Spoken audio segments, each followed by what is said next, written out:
City Talks. City Talks. Let's make a statement here. Whether you believe in me. Okay, yes. I don't want to beat you. City Talks. City 105.1 FM. Prime news and current affairs program. City Talks. Insightful. It is enshrined in the Nigerian Constitution that federal. Argumentative. As I was saying, this is 18 months. More than what they have been a meeting. And interactive. Almost all the governors are passing budget in their houses. City Talks. City Talks. Every Saturday, 9 a.m. only on this station. City 105.1 FM. City Talks. City Talks. Let's talk about the topical issues of the week and how they affect you.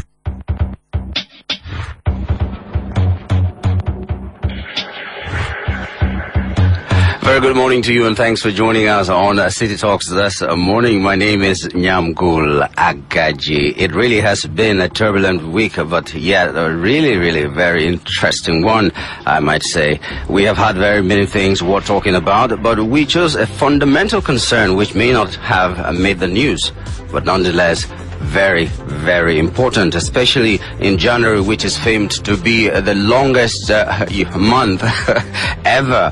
On Thursday, we looked at the letter written by a former president whose political story almost is similar to the current one. He wrote that to the present administration. And remember that both Olusegun Obasanjo and Muhammadu Buhari have been army generals before. Both have also been heads of state, and now history will have it that they have both been civilian presidents. And because of this, you could say that the letter emanated from a twin to another, and both of them wear the same shoe. So he knows where it pinches and all that.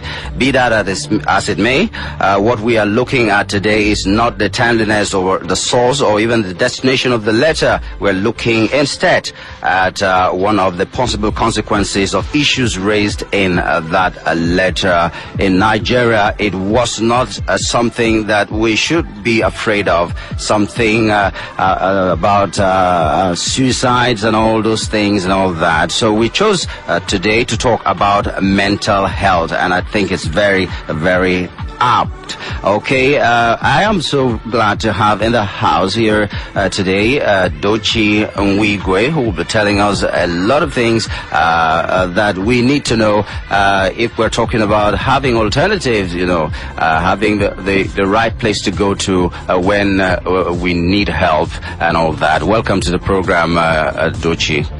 Good morning. Thank you for having me. We also have Dr. Ijoma Namani, who is joining us all the way from Virginia. Okay, I watched a movie and they were calling the guy Virginia, and that's a story for another day. Hello, Doctor. Good morning.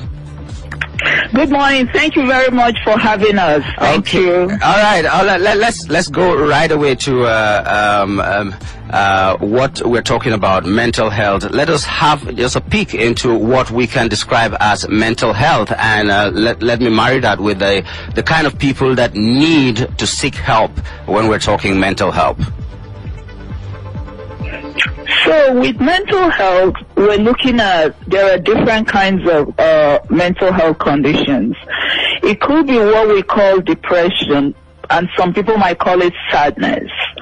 Some people might think they're just lazy, whereas maybe for 2 weeks or more, if you're looking at adults or children, teenagers, it could be 1 week.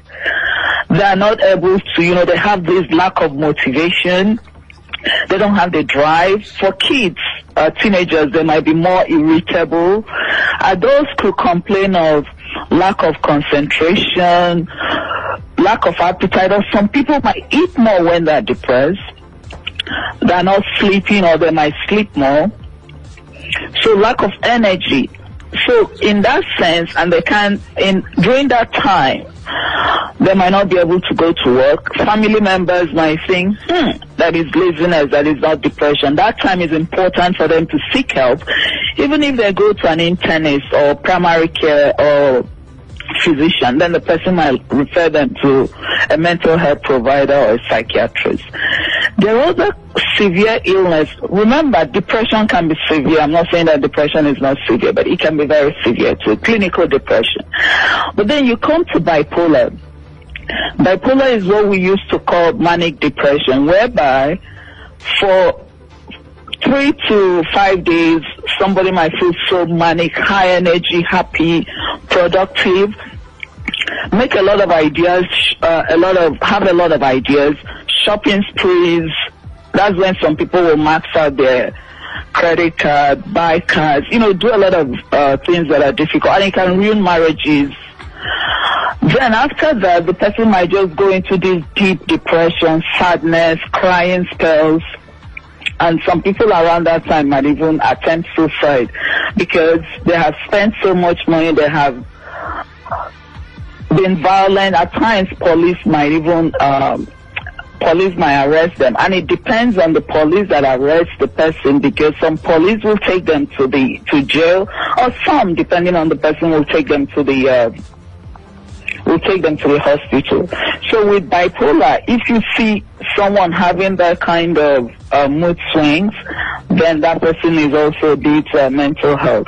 Then you have schizophrenia, where in Nigeria, I can remember those days when I was in Nigeria, even sometimes when I visit, and I just visited in February.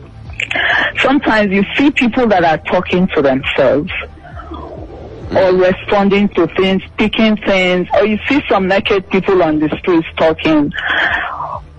And with schizophrenia, it can be managed. One can see a doctor, a psychiatrist, and then we have medications that can manage someone with schizophrenia. So there are different kinds of mental health conditions. Well, it's really worrisome because in Nigeria there's also stigma attached to it, and how can we make it different, assessing this help from the professionals? What can we do in Nigeria so that we can assess this help and also still stay as integral members of the community?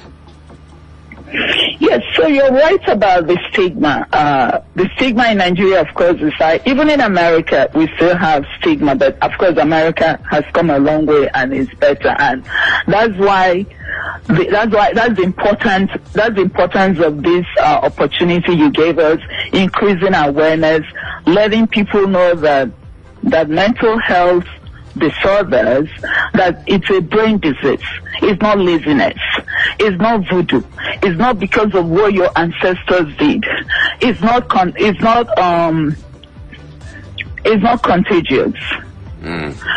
So with that, more people will be coming out. Without it, just like here in America now, you see a lot of celebrities coming out that they have bipolar disorder. So as more people come out, then as more celebrities and some families that are doing well, some even executive CEOs, as more people come out, then you see that the masses, it will now be easier for them to say, okay, yes, that this is what I have. And the pastors can also help us. The pastors will be very helpful, and also the traditional healers, right?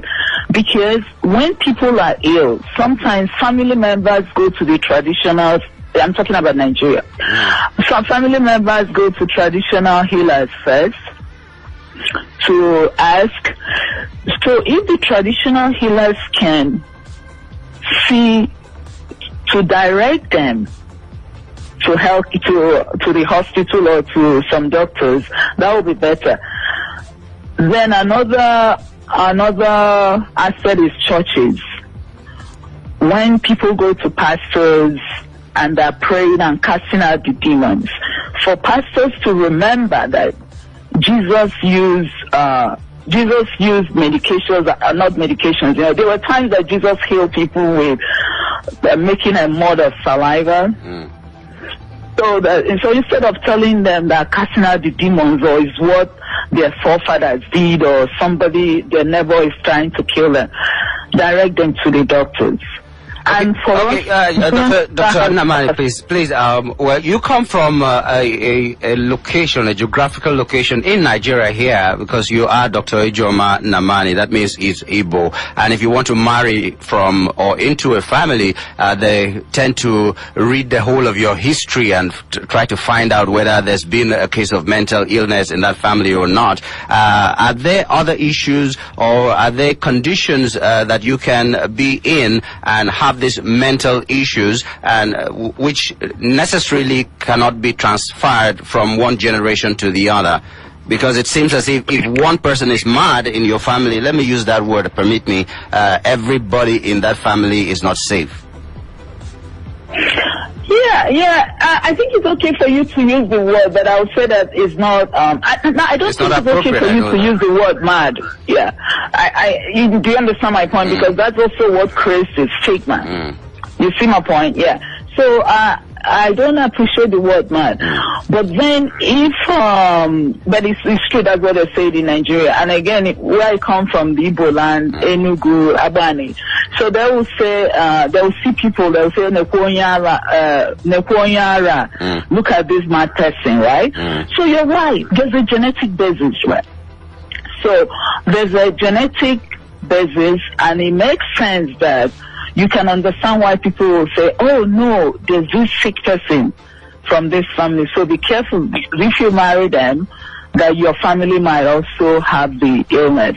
Yeah, there's a genetic basis for some of this illness, and that's why we're saying is a disease too, is a brain disease. So think about bipolar. Bipolar, we're looking at it, but it's mostly, the genetic basis is high.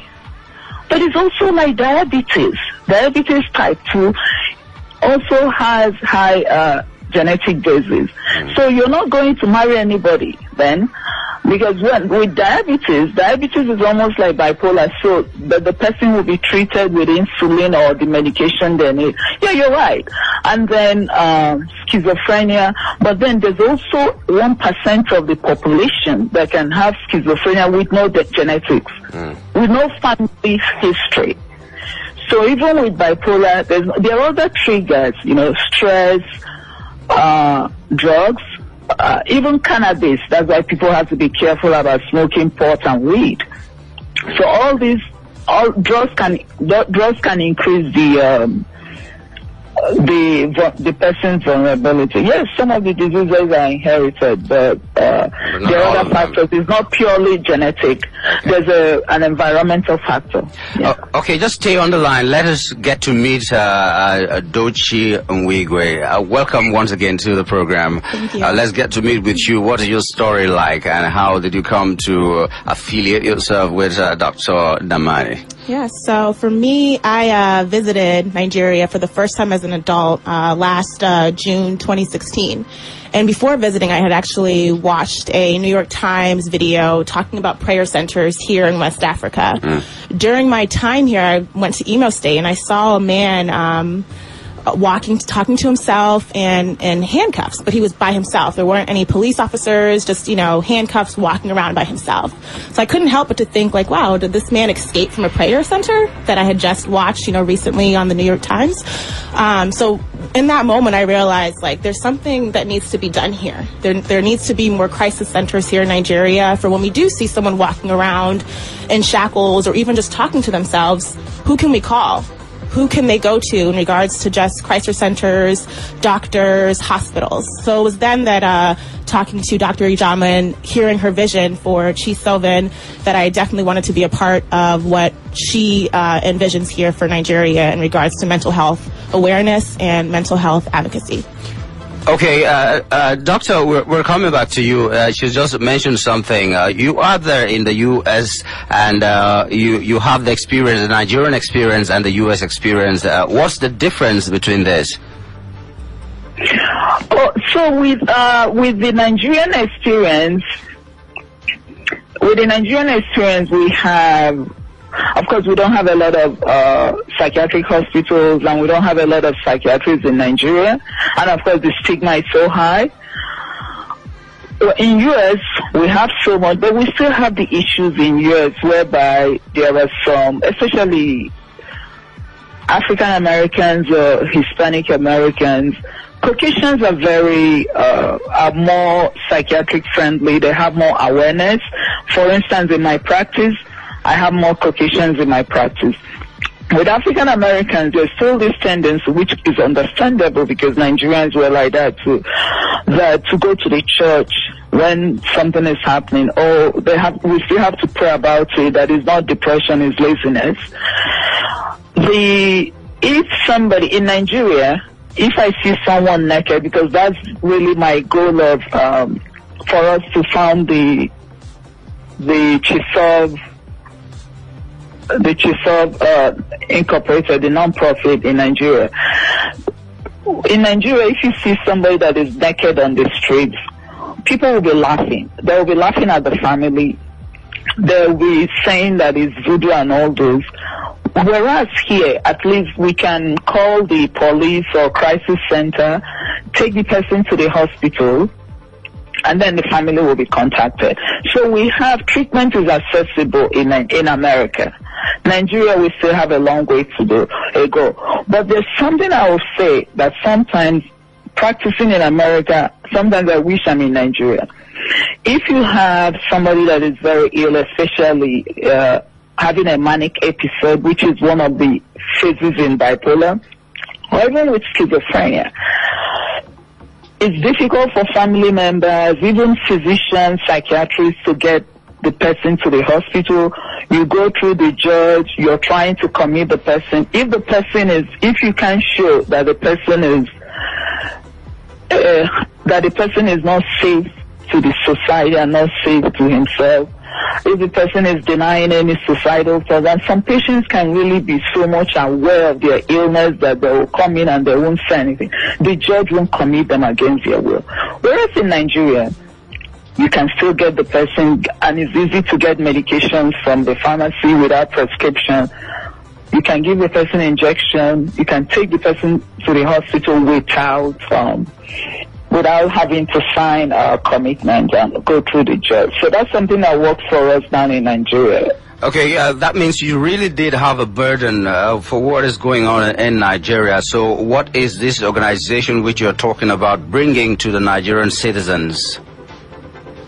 Okay, so the whole idea about this organization for Nigeria is the plan. Our plan is, one, to get people on the streets that are ill, or people that we see that don't have family members or anybody getting help for them, take them to the psychiatric hospital, stabilize them. If their family members can take them back and help them to get a job, okay. But if their family members cannot take them, so the plan is for us to start this. We're trying to build this vocational rehabilitation center. With the vocational rehabilitation center, we'll have different kinds of vocations, sewing, carpentry, computer, so that the person can learn that trade. We'll have clients that will live in, residents and clients that will be coming in from their houses, and after they receive this training, this vocation, we'll try to place them. So that's the whole idea. But of course now we're sourcing funds in order to build the vocational rehab.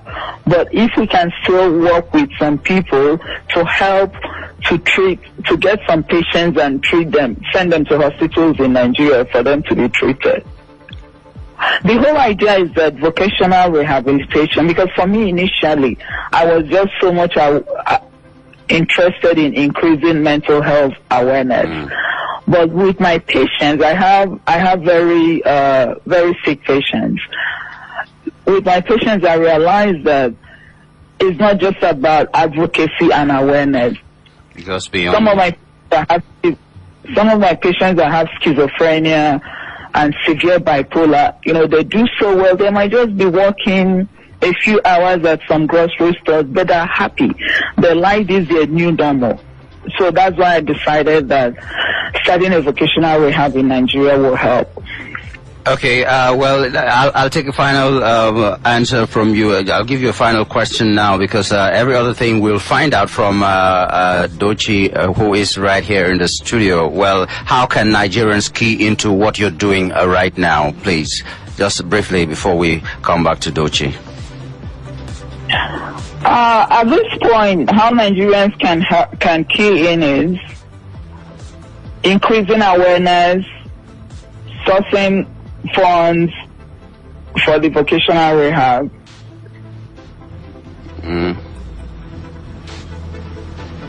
that. So it's mostly increasing the mental health awareness, and we need volunteers to work with us in order to get funds for the vocational rehab. So where do we go to if we want to make a donation? To CHISOVN, CHISOVN.org. Okay, thank you. Yeah. Well, thank you very much. I'm sure that every other information we will get from Dochi here in the house with us. Thank you very much, Dr. Nnamani. Thank you very much. Thank you. I really appreciate this. Okay. Well, we'll come back. That was Dr. Ijeoma Nnamani. She was talking to us from Virginia, USA, and we are glad to have also here Dochi Nwigwe, who will be talking to us how we can key into. That was the final question to Dr. Nnamani, but let's get to know. You want to have a rehabilitation center here in Nigeria. Let's start with the nitty-gritty. How do you intend to begin, and where do you intend to go from there? Yes, so as Dr. Ijeoma Nnamani already mentioned, we are in the process of actually already building our center. We are building it in Abani, Enugu.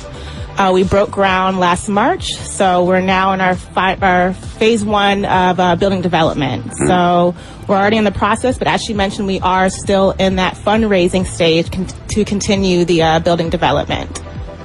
Okay, Agbani Enugu is quite far for a lot of people who are living in maybe Sokoto State and all that. How do you intend to carry the awareness to all the nooks and crannies of Nigeria to make sure that people are aware of that center?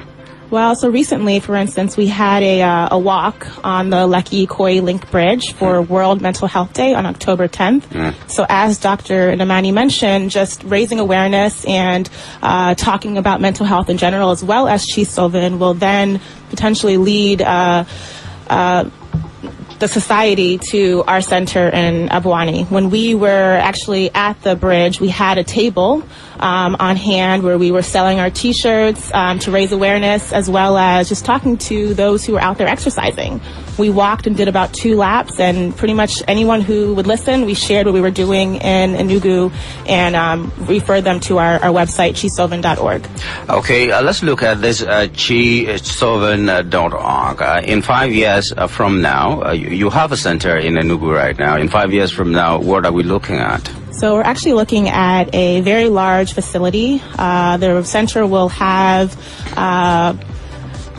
pretty much we'll have physical therapists, we'll have career counselors on hand, we'll have a gym, we'll have in-house capabilities for those who may need to stay with us a bit longer, pretty much providing a space for our clients and patients to be able to not only receive diagnosis but treatment, as well as on-the-job training and career counseling assessment.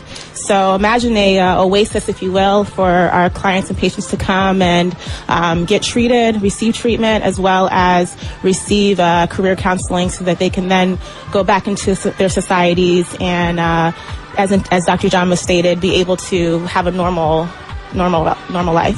Describe your collaboration, how it's going to be like with other health facilities in Nigeria, because it's not going to be that center in Agbani that will get the people that are coming from, say, Cross River State, from Akwa Ibom State, from Sokoto and all that. So how do you intend to collaborate with these facilities that might need to refer to your facility? Well, we're hoping that, we're all about collaboration, and we're hoping that we'll maybe start the movement of more crisis centers here in Lagos, as well as all over Nigeria, in regards to already existing hospitals. For those that may need more extreme attention, maybe we can provide financial capabilities to have certain patients sent to our centers. But in regards to collaboration, we just hope that we can start the movement for more centers such as CHISOVN around Nigeria. How far so far? I'm sorry? How far so far? How far? How have you gone? How far have you gone right now? So we're actually hoping to open our doors next year, so late next year, 2019. Of course, that date will actually speed up if we receive more financial help from society in regards to just fundraising for our center. Okay, when you call financial help, put that in a figure. do we have a figure? If you want to help, you want to be a part of this, does it have to be only financial, or what else can you do? No, actually, we have actually been getting a lot of calls on just volunteers, and right now we're, as an organization, doing a lot of grant writing. So we don't need just financial help. We actually need more volunteers just to be able to help us to raise awareness on mental health. Right now, I'm in the process of planning various events here in Lagos just to continue to raise awareness just on mental health in itself. So with that said, I need help with just, thinking of brainstorming ideas for different events here in Lagos, as well as just figuring out different ways that we can do more fundraising activities to bring the community together to talk more about mental health. Okay, a lot of people talk on the social media more than they talk outside, so I'm sure a lot of people will also want to know where they can go to give their own ideas, give their experiences and all the things that will help you to grow more than you are right now. So where do we need to go to? So for us, our social media handle is @Chisovin, so that's @CHISOVN. There's actually an array of different organizations. Manny, which is Mentally Aware Nigeria initiative, they have an amazing social media platform. Also Talk Niger, again, another platform where, I know that they allow people in the society to kind of talk through social media, as well as they drop great statistics and facts and just mental health in general. So there's a lot of organizations out there. Again, I mentioned Chisovin, Manny, as well as Talk Niger. Okay, so every Nigerian has the opportunity, I'm very sure, to be a part of this, to contribute ideas or finance and everything that you can contribute to make our society free of the kind of people that we find. Because Doctor was mentioning a lot of things that we took for granted. People who are sad, people who are this and that, situations that we never felt was tied to mental health and all that. So let's just take a final word from you before we let you go. Okay. So just the final word is, let's talk more about it. Let's talk more about it in our communities. Let's talk more about it through media so that we can make this more, we can end the stigma. And like Dr. Namani mentioned, the more we talk about it, the more that we humanize mental health, and the more that we raise awareness and let everyone know that it's okay to speak freely about whatever you're going through, whether it be depression or anxiety. Share it with family and friends, and hopefully seek help. Dochi, where are you from? I'm from Imo State. Good. You heard her. She's from Imo State, Nigeria. Okay, that means there are still Nigerians out there who have a passion to make sure that Nigerian society becomes the Eldorado we want it to be. You can contribute your own quota if you want it to be the way you want it to be. I don't know. We'll just have... Maybe we'll just take one call here before we branch off to politics, because everybody wants to talk about the letter from Obasanjo to Buhari. Hello. Okay. Hello, good morning. Yeah, good morning, Yango. Yes, you've been listening to us. Please tell us what you want to say, briefly. Yeah, I think I have to congratulate the ladies in the house, the one that... This is Chief Larry, right? Yes, this is Chief Larry. Okay, go ahead. I think this is what we really needed now. Because if the situation is okay, what we are supposed to be talking after her program now, we will not talk it if the mental state of Nigerians were given the attention it needed. But I think they came at the right time, and somebody like me would like to partner, in any way that is going to be okay for us to have that thing done in Nigeria. We need it now. There is a question I would have loved to ask the lady in the U.S., but I don't know whether... Go right ahead. Just ask the question. It will get to her, and she will answer you. I'm very sure about that. Definitely, she will. The question I wanted to ask is, sometimes when we talk about these mental health issues, it gives me wondering whether, the question directly is, whether, political appointments is one of the causes of mental health issues. In America, what is our, experience, whether, because what we are passing through here now, there are some certain things that we see in the political circle, that sometimes you ask whether when one happens to find himself in a political appointment is also a trigger to mental health. That one is one. Secondly, I wish to, call on all women in Nigeria. Yeah. This is something we must have to support. Yeah. These ladies need a great support. We must go all out, get their contacts, in our own little way that we can assist so that we have that kind of establishment here, because Nigerians, please, we need it in the political circle. People need to visit that area for them to get the normal treatment. Okay, thank you. Wonderful lady there. Thank you so much. I'm glad that Chief Larry has raised that Nigerians need to key into this, and up next we'll be talking politics. But I'm glad to know that you have at Chief Sylvan. That's where everybody can go to if you want to make a contribution or you want to say something, you want to ask a question and all that, right? Yeah, so that's actually our social media. Okay. And then for our website, it's chiefsylvan.org. CHISOVN.org. Okay.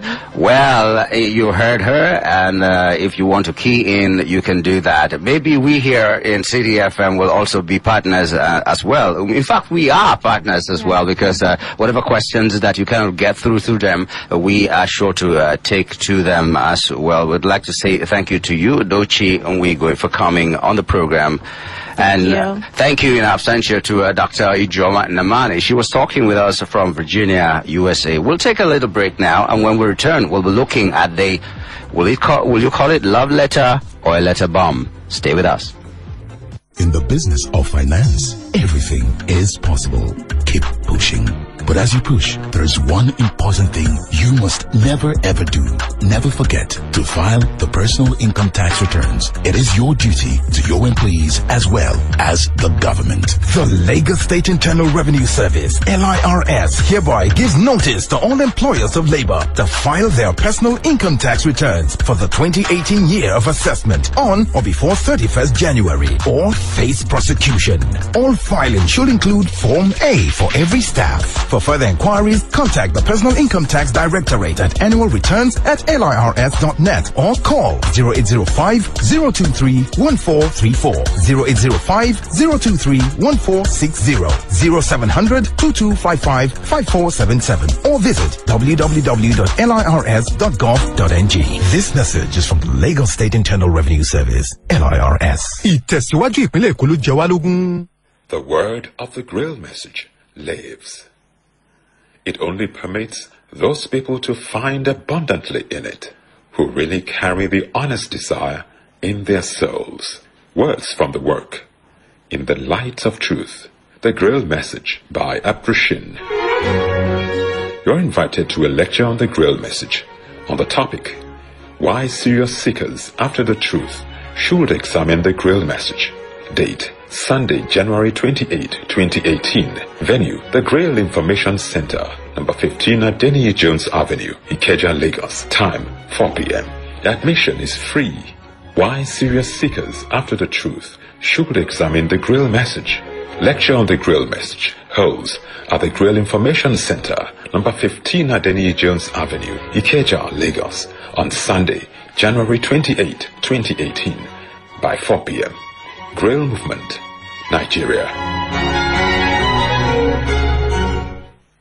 In the business of finance, everything is possible. Keep pushing. But as you push, there's one important thing you must never ever do.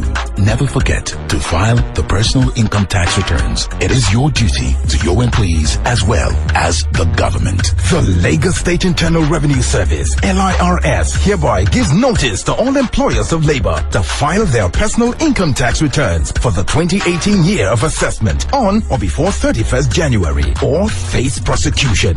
All filing should include Form A for every staff. For further inquiries, contact the Personal Income Tax Directorate at annualreturns@lirs.net or call 0805-023-1434, 0805-023-1460, 0700-2255-5477, or visit www.lirs.gov.ng. This message is from the Lagos State Internal Revenue Service, LIRS. Ìtẹ̀síwájú ìpínlẹ̀ Èkó ló jẹ wá lógún. No mind bad things when people they talk. Man no be God, no follow him word. Okay, we're glad to know you're still there and listening to us on CT Talks. I'm still Nyamgul Agaji. We talked mental health, but right now we're going to look at the famous letter that came out this week. And I'm very glad to have with me someone who everybody knows, I would say so, Mr. Babajide Kolade Otitoju, a political analyst on the popular journalist hangout program on TVC, and he is also the head of news at TVC Nigeria. Good morning and welcome to the show, sir. Good morning. Okay, well, I don't know. I keep asking this question. This letter from Obasanjo to Buhari, is it a love letter or a letter bomb? How would you describe it? Well, it looks like a letter bomb because there is no way in which you can describe that as a love letter. Because that is the capacity of making our mind the administration. If the administration goes ahead to address most of the issues, if not all the issues raised in the letter, it can be a positive turning point for the administration. The administration's approval ratings may go up. But if the administration ignores the salient issues, the pertinent issues raised in the letter, then Nigerians will refer to that letter and say this is not an administration that means well. If someone of the stature of Obasanjo can complain about so many issues, first of all, Obasanjo supported this administration, and the administration fails to do the things that is suggested to them. It means that the administration is simply self-serving and has no respect for the Nigerian people. So in my view, the other administration has a job cut out for it. It has to go ahead and address those issues. The issues Obasanjo raised are issues that other people have talked about. The issues around nepotism, the selfishness of some of the president's kids, even the president's wife have talked about that in the past. And every time the governor of Kaduna State had also talked about some of these kids. And I remember the Comptroller General of Customs, Hamid Ali, even said recently that the PDP are taking over this administration. He was referring to people who did not work with them during the electionary campaigns, who have now inherited very strong positions in the administration and are using that to bring in their own friends who originally were not part of the Buhari project. So this is the situation. We've talked about these problems. So Obasanjo has not said anything new. There's nothing said in that letter that others have not talked about. So maybe because it's a big fish, maybe the government will now address some of those issues. Okay, but a lot of people are worried that this letter is coming really, really late because letters like this from Obasanjo always come at the 11th hour and they see, as it were, the incumbent government going out of office because of this letter. Do you think it is late as well? One thing you must give to Obasanjo, apart from his well-known capacity for evil, is good timing. He writes those letters when he sees that Nigerians are not happy with an administration. And that's why you see clearly that since 1979, he has not supported any government that they eventually come to power, because he gauges the mood of the people before intervening in matters like this. He doesn't like being on the losing side. So he knows that Nigerians are not happy at this time, especially given the killings in our land. So many killings here and there, So he has chosen this time, and it's similar to the timing of the letter he wrote to Jonathan. So he wrote that one in December. in the year preceding the election. And he has chosen to write this one in January. So it's like history repeating itself. Well, my advice is that they should forget what Obasanjo represents and go ahead to address some of the concerns. I'm impressed with the way they responded to him. They didn't have to abuse him, you know. The government drew attention to some of his successes. But in the view of Nigerians, those successes are not enough. People are angry. People have no shelter. People think that Nigeria is much more divided now than before. So the government has to address those concerns, especially allocation of positions to people of the president's ethnic stock, especially security positions. The president has done well in other areas, you know, but security positions wouldn't be the exclusive preserve of an ethnic stock. They have to democratize that, because that is really something that Nigerians are worried about. And Obasanjo wisely talked about that, talked about nepotism. And then the indiscipline, the clear dysfunctionality in the administration itself. You see the security agencies appearing to work against one another, you know. So this is unprecedented. The situation with the DSS appears to not be sending from the same him with the EFCC. It does not all go well for the administration. So the president has to address that, because Obasanjo also talked briefly about that later. Okay, but Obasanjo will not be with us forever, and so it seems as if Nigerians always wait for the letter of Obasanjo to get things done in Nigeria. What avenues do we have as a people to also influence the way governance is run in Nigeria? Well, you see, when our electoral system gets revolutionized, when our votes begin to count, we are making progress along that line, but the progress that we make are not enough. You know, the PVCs have done a lot of good in terms of making our votes count. But people still get influenced at polling centers by money-back politicians who give them money and tell them to vote for them. You know? But if our elections can truly deliver victory to the people that the Nigerian people want, these politicians will sit up.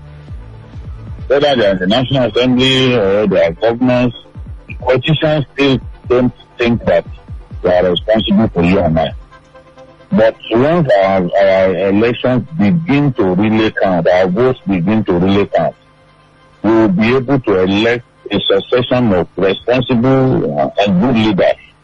Because those leaders know that they must deliver, and if they do not deliver, they will be kicked out of office 10 years after. So on their own, they will get better. So this is the only, we don't need, Obasanjo will not be with us forever, and we don't need an Obasanjo to choose presidents for us. For ourselves, we should let our votes count. Because Obasanjo was part of the problem, he remains part of the problem. You know, he gave us 2 successive presidents that Nigerians cannot say that they enjoyed their tenure. So if Obasanjo cannot be trusted with good judgment of giving us the right people as president, he brought Yar'Adua. Yar'Adua was ill, too ill to perform, and gave us a late dog like Jonathan. But he admitted that Jonathan was a failure, but he was the one who brought Jonathan. You know, when he had the likes of Donald Duke and other people who could have done it better, he settled for Jonathan for reasons best known to him. So we don't need an Obasanjo to choose leaders for us. The system will deliver the right leadership once our votes begin to count. This is what every Nigerian must demand for. That the votes of the Nigerian people must count. Young people will get involved in the system, the electoral system, once they are sure that they will not be shunted aside by money back politicians. Once they are sure that INEC will not connive with the ruling party, so it is our electoral system that we have to fix. Once we are able to do that, honestly, we'll be able to have the succession of good leadership.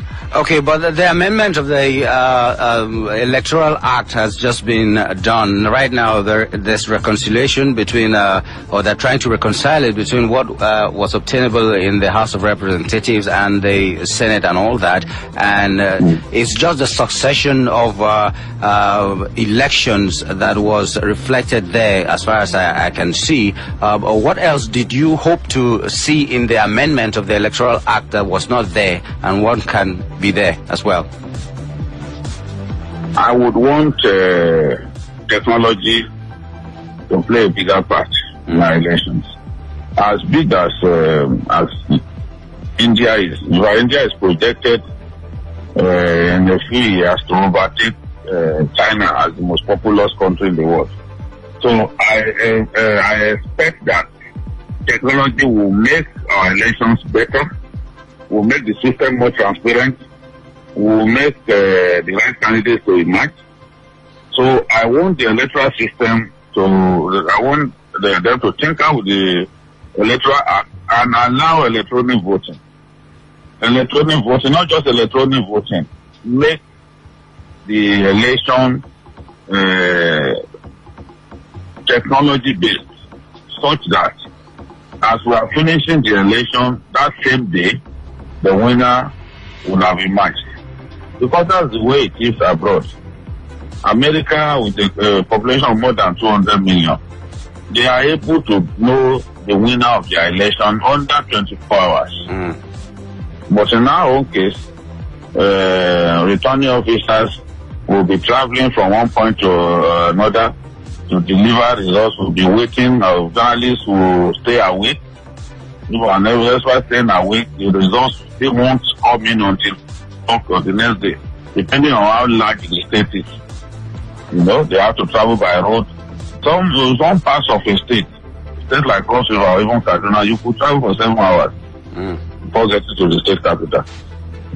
So, but with technology, everything will become faster and its fidelity will be guaranteed. The Indians, if they do an election today, that same day, they will know who has won. That's the size of their population. So that is what I want to see. I want them to continue to invest in the electoral system. Okay. Okay, that's on the part of the INEC and the powers that be. The ordinary man, please, a final word to the people of Nigeria. How can we make our elections work? Because sometimes we find out where a president cannot even register well. The machines in his village will not work because of maybe saboteurs or otherwise. We don't know what the problem was in the last dispensation and all that. So what can we do as a people to make it work? We have to also look aside our bad behaviors. Yeah. We can't be taking money from politicians or polling centers. It's wrong. Okay. We are supposed to take money or clothing materials to sell our politicians to vote for politicians. We must demand good leadership from these politicians. Constantly we must demand that. That's why we said that eternal vigilance is the price of liberty. We must demand that they work for us. We worship politicians too much. We should be able to stand up to these politicians and tell them that, look, you are in the National Assembly because we put you there. Therefore, you must work for us. But if we spend all our time worshipping them, going to their homes to ask for money, for one favor or the other, they will not respect the electorate. But do we have that platform that we are not using to demand this good governance? So people have to organize themselves at different levels. Young people, for example, young people must organize themselves. They have the voting strength, but they are not even exploiting. Yeah. Young people can decide who becomes president in our country. But you find the situation is such that older people are the ones voting. Yeah. The last election in Anambra, there were young people on the ballot. But it's the elderly people and the pensioners, civil servants and others who came out on election day and voted another candidate over the young people on the ballot. So at different levels, we must begin to organize ourselves. Using the internet, the social media, we must organize ourselves and sensitize ourselves about the duty of the electorate. Our duty is not simply to go and vote for people. We must also know who we are voting for. Because in most cases, people just go and line up for an election, but they don't even know the candidate. They want to just simply vote for the party. That's not enough. You must know who wants to represent you.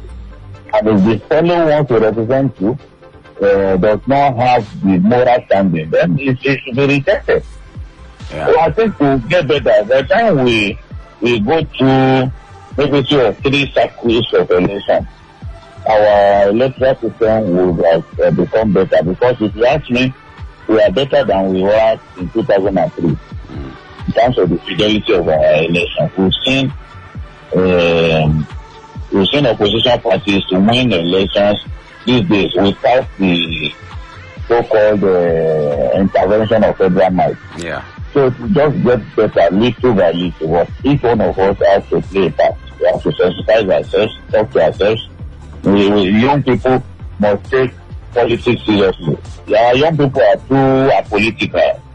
They just want to get involved in singing or in the music and all that. No. They have to worry about how they are led. They have to worry about who lives there. All right. Because we have a stake in the country. The moment everyone gets involved in who gets to rule in, then our politicians will sit up. They won't just be going to National Assembly to sleep as if they're in competition for who is the best snorer.